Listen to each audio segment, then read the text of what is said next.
Fala galera, mais uma aula de geografia, mais um assunto que cai muito em vestibular, vocês vão ver muito, que é um assunto muito atual, está muito em pauta nesse momento de pandemia, muito em pauta nesse momento de aumento de preço de carne, aumento de preço do alimento em geral, né?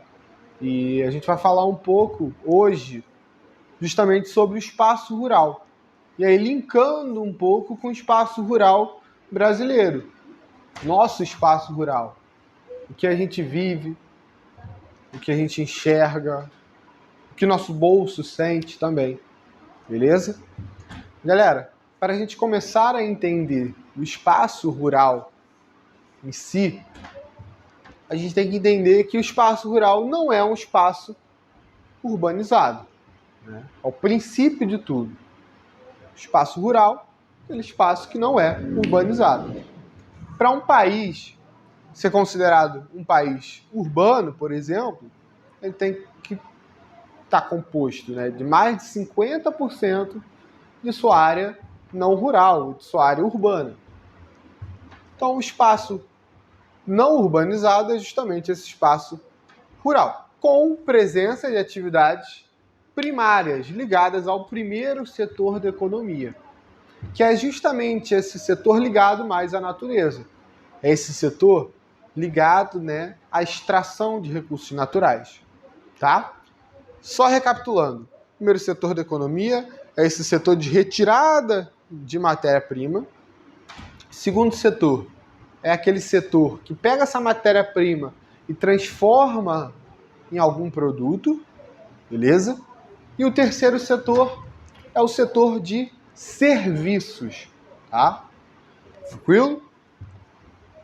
Terceiro tópico, fornecimento de matéria-prima.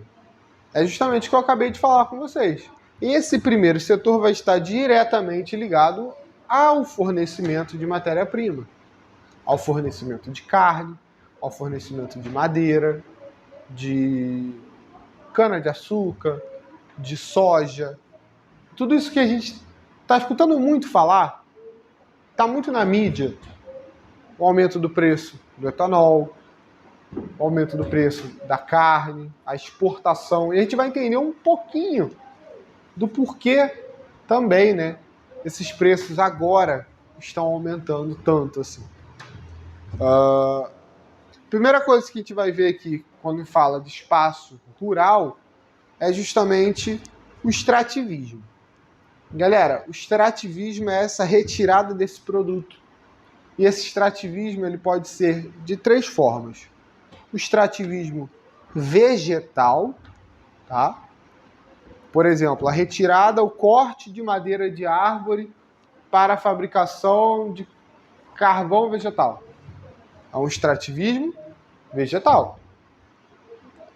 O extrativismo mineral pode ser uma exploração de ouro, exploração de ferro, tá? Tá ligados aos minérios. Qualquer minério que você retire da natureza, você está falando do extrativismo mineral.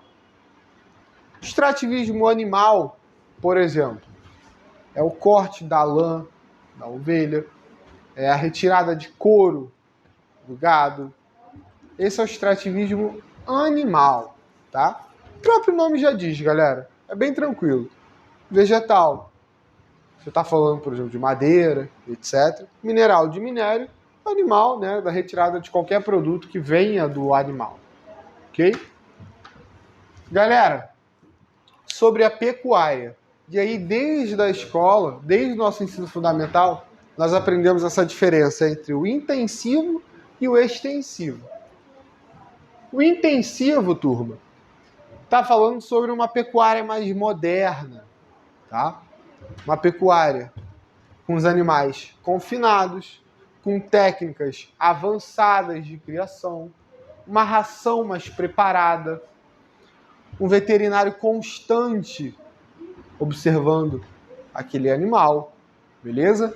Isso é a pecuária intensiva, muito utilizada para retirada de leite, ok? Muito utilizada em países desenvolvidos, beleza? Pessoal, sobre a pecuária extensiva, essa que a gente observa quando a gente viaja para o interior do nosso estado. Quando a gente olha o gado solto lá pastando, é justamente essa pecuária extensiva, onde o gado vai ser criado solto, você vai ter técnicas rudimentares e geralmente esse gado ele é criado para o abate, para o consumo de carne. Beleza? Essas são as principais diferenças entre a pecuária intensiva e a pecuária extensiva. Galera, sobre a agricultura. E aí nós estamos fechando esse ciclo, né? Do extrativismo, da pecuária e da agricultura. Um ponto importantíssimo quando falamos, né, do espaço rural e falamos da agricultura é a chamada Revolução Verde, que vai ocorrer na segunda metade do século XX. Ok? Deixa eu botar aqui que apagou. Essa revolução verde vai acontecer no campo e vai trazer uma série de mudanças para esse espaço rural. É na chamada Revolução Verde que nós temos o uso de incrementos modernos na agricultura, o aumento do número de máquinas na produção, gerando um aumento na produção, um aumento na efetividade daquela produção, na rapidez daquela produção.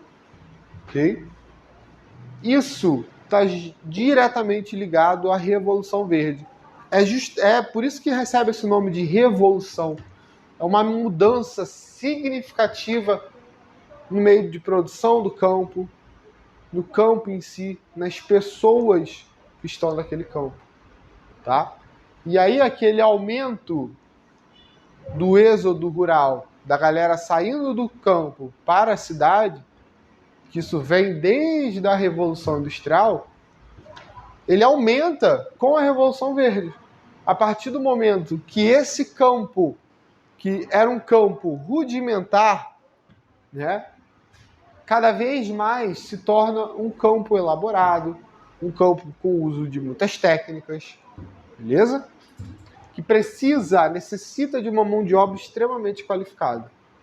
Galera, lembrando que isso não está presente em todo o espaço rural, beleza? Por exemplo, o espaço rural no Brasil. A gente vai falar um pouquinho sobre o agronegócio aqui embaixo e o modo de produção, modelo de produção familiar. A gente vai ver que essa revolução impacta muito no agronegócio, no que hoje é o agronegócio. Porém, nós temos uma produção ainda muito familiar. Vamos tocar nesse assunto daqui a pouco. Sobre os tipos de produção. Você tem a produção tradicional e a produção moderna. Joga isso para aqui, ó, para o sistema agrícola. Intensivo e extensivo. Pega isso aqui, joga para a pecuária. A gente viu o que é a pecuária intensiva e a pecuária extensiva. Na agricultura intensiva e na extensiva vai seguir esse modelo aqui, onde a intensiva, né, é mais moderna, já a extensiva é mais tradicional. Beleza? Caminhando aqui para o final, galera, a gente vai falar um pouquinho sobre esses modelos de produção. E aí é aqui que a gente vai falar mais especificamente do Brasil. Hoje, a produção agrícola brasileira, a produção rural brasileira, sempre é muito associada ao agronegócio. Beleza? O que é o agronegócio? É essa junção que vai desde a produção até chegar na mesa da pessoa. Beleza? O agronegócio envolve todos esses setores. O agronegócio ele vai ter um uso de máquinas muito intensivo, uma produção em larga escala e normalmente vai estar associado à exportação. Então esse papo de que o agronegócio ele coloca comida na mesa do brasileiro não é bem assim, galera. Não é. O agronegócio ele serve muito para exportação, Porque o que de fato alimenta as mesas do brasileiro é a agricultura familiar. É isso aqui que vai alimentar a mesa do brasileiro. E aí eu dou o exemplo da carne. O Brasil é um dos maiores produtores de carne do mundo. Beleza? Carne bovina. Se ele é um dos maiores produtores de carne bovina, por que no meio de uma pandemia o preço disparou? Está relacionado ao aumento do dólar, está relacionado ao aumento da exportação, porque o grande dono da fazenda, e aí tem um problema ainda da concentração de terra, o grande espaço rural brasileiro está na mão de poucas pessoas. Esse é um dos principais problemas do espaço rural brasileiro. É justamente a má distribuição de terras, a concentração de terras.